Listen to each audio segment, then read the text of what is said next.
કંપનીની વોચનું ડુપ્લિકેશન થતું હોવાનો મામલો સામે આવ્યો છે ત્યારે બ્રાન્ડેડ કંપનીની વોચનું ડુપ્લિકેશન કરીને ગ્રાહકો સાથે છેતરપિંડી કરવામાં આવતી હોવાનું પણ સામે આવ્યું છે। સોશિયલ મીડિયા પ્લેટફોર્મ જેવી સાઇટ ઉપર વોચનું વેચાણ થતું હતું। કંપની દ્વારા ઓનલાઈન વોચનો ઓર્ડર કરીને સેમ્પલોને તપાસવામાં આવતા આ વોચ નકલી હોવાનું સામે આવ્યું હતું તો કંપની દ્વારા તમામ પુરાવા સાથે દિલ્હી કોર્ટ કમિશનમાં ફરિયાદ કરવામાં આવી છે।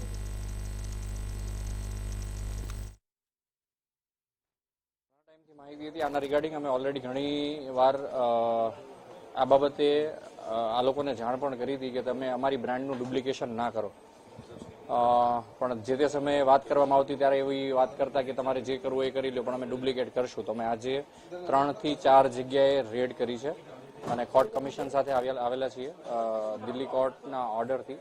અમારી સાથે આખી ટીમ છે અને ઘણું બધું ડુપ્લિકેશન અમે આજે ઝડપ્યું છે સ્થળ ઉપરથી અને